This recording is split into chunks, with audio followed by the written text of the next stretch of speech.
নমস্কার সকলকে নতুন বছরের শুভেচ্ছা। আমি ইন্দ্রাণী আর আমিগোস কুকরুম সিজন 2.0 প্রথম এপিসোডে আপনাদের সবাইকে স্বাগত। ডাল বা তরকারিতে ফোড়ন হিসাবে হোক কিংবা মাছের ঝোলে, সর্ষে কিন্তু আমাদের বাঙালির ফুড কালচারে ভীষণই প্রাচীন এবং গুরুত্বপূর্ণ একটি উপাদান। কিন্তু এই সর্ষে দিয়ে মাছের ঝোল তো অনেক হলো, আর কম বেশি আজকালকার দিনে আমরা সবাই কিন্তু চিকেনের প্রতি একটু বেশি আকর্ষিত থাকি।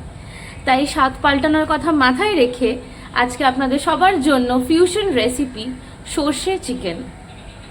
এখানে আমি 800 গ্রাম মতন চিকেন নিয়ে তাতে একে একে অ্যাড করছি স্বাদ মতো নুন, হলুদ গুঁড়ো, লঙ্কা গুঁড়ো, 3 থেকে 4 টিস্পুন ফ্যাটানো টক দই,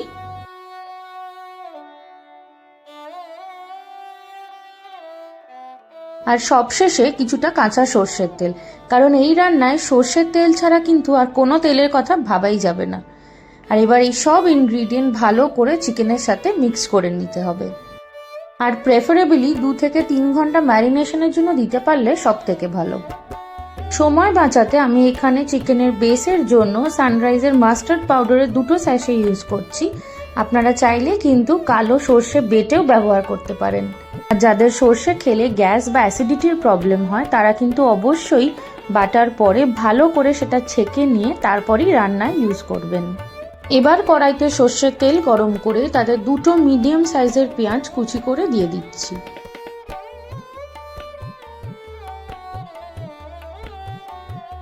পেঁয়াজের কাঁচা ভাবটা একটু কেটে গেলেই এতে অ্যাড করছি আদা এবং কাঁচা লঙ্কা বাটা।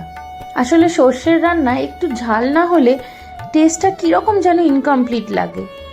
পেঁয়াজের সাথে আদা আর কাঁচা লঙ্কাটা একটু নাড়াচাড়া করার পরেই ম্যারিনেট করে রাখা চিকেনটা দিয়ে দিচ্ছি। তেলের মধ্যে ম্যারিনেটেড চিকেনটা 5-10 মিনিটের জন্য ভালো করে ধিমে আঁচে কষিয়ে নিয়ে তারপর এতে দিয়ে দিচ্ছি আমাদের আগে থেকে রেডি করে রাখা সর্ষের পেস্ট।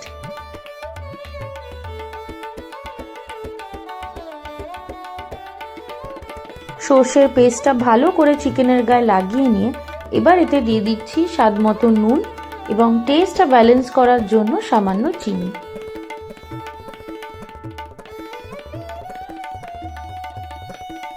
এরপর পরিমাণ মতন জল দিয়ে গ্যাসের আঁচ ধিমে রেখে চাপা দিয়ে নিশ্চিন্তে বসে থাকুন চিকেনের পিসগুলো ভালো মতন সেদ্ধ হওয়া অবধি। চিকেন কিন্তু খুব ভালো মতন সেদ্ধ হয়ে গেছে, আর খেয়াল রাখবেন এই রান্নার গ্রেভির কনসিস্টেন্সি কিন্তু খুব একটা ভারী হবে না। গ্যাস অফ করে দিয়ে নামানোর আগে সামান্য একটু কাঁচা সর্ষের তেল ওপর দিয়ে ছড়িয়ে দিলেই কিন্তু সর্ষে চিকেন রেডি গরম গরম ভাতের সাথে খাওয়ার জন্য। আর এই রেসিপিটা কেমন লাগলো সেটা আমাদের জানাতে কিন্তু একদম ভুলবেন না।